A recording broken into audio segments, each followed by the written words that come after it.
ನಮಸ್ಕಾರ ವೀಕ್ಷಕರೇ, ಸಿಹಿ ಮೊಗ್ಗೆ ಸುದ್ದಿ ಕನ್ನಡಕ್ಕೆ ಸ್ವಾಗತ. ಇಂದಿನ ಪ್ರಮುಖ ಸುದ್ದಿ ನೋಡೋಣ ಬನ್ನಿ. ಎಲ್ಲರಿಗೂ ನಿಮ್ಮ ನಿಖಿಲ್ ಮಾಡುವ ನಮಸ್ಕಾರಗಳು.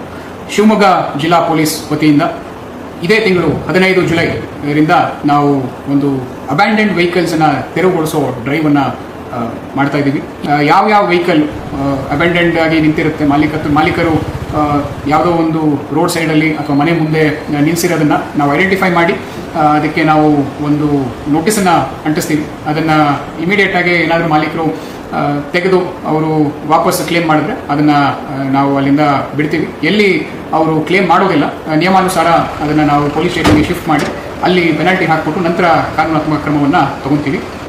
ಇದರಲ್ಲಿ ನಮಗೆ ಸಾರ್ವಜನಿಕರ ಒಂದು ಸಹಾಯ ಕೂಡ ಬೇಕಾಗಿದೆ. ನಿಮಗೆ ಎಲ್ಲೆಲ್ಲಿ ಈ ಥರ ವೆಹಿಕಲ್ಗಳು ತುಂಬ ದಿವಸದಿಂದ ನಿಂತಿರೋದು, ಪರಿತ್ಯಾಜಿಸಿರೋದು ನಿಮಗೆ ಕಾಣುತ್ತೋ ಅಲ್ಲಿ ನಮ್ಮ ಪಬ್ಲಿಕ್ ಐ ಶಿವಮೊಗ್ಗ ಅನ್ನೋ ಏನು ವಾಟ್ಸಪ್ ನಂಬರ್ ಇದೆ ಅದಕ್ಕೆ ನೀವು ಇಮಿಡಿಯೇಟ್ ಆಗಿ ಒಂದು ಲೊಕೇಶನ್ ಮತ್ತು ಫೋಟೋವನ್ನು ಕಳಿಸ್ಬೋದು.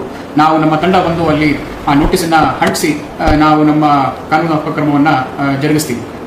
ಇದೇ ರೀತಿ ಎಲ್ಲ ಸಾರ್ವಜನಿಕರಿಗೂ ಒಂದು ನನ್ನ ಮನವಿ, ನಮ್ಮ ಜೊತೆ ಕೈ ಜೋಡಿಸಿ ನಮ್ಮ ಶಿವಮೊಗ್ಗ ನಗರವನ್ನು ಒಂದು ಸ್ವಚ್ಛ ಹಾಗೂ ಸಂಚಾರಕ್ಕೆ ಸುಗಮ ಆಗುವಂತಹ ರೀತಿಯಲ್ಲಿ ನಾವು ಸರಿ ಮಾಡೋಣಂತೆ. ಇದಕ್ಕೆ ಪಬ್ಲಿಕ್ ಐ ಅಲ್ಲಿ ಎಲ್ಲರೂ ಕೂಡ ನಿಮ್ಮ ಅಬ್ಯಾಂಡೆಂಡ್ ವೆಹಿಕಲ್ಸ್ ಎಲ್ಲೆಲ್ಲಿ ನಿಮ್ಮ ಏರಿಯಾದಲ್ಲಿ ಕಾಣುತ್ತೆ ಅದನ್ನು ಕಳಿಸ್ಕೊಡಲು ವಿನಂತಿ. ಇಂತಹ ಇನ್ನಷ್ಟು ಸುದ್ದಿಗಳಿಗಾಗಿ ಫಾಲೋ ಮಾಡಿ ನಿಮ್ಮ ಸಿಹಿ ಮೊಗ್ಗೆ ಸುದ್ದಿ.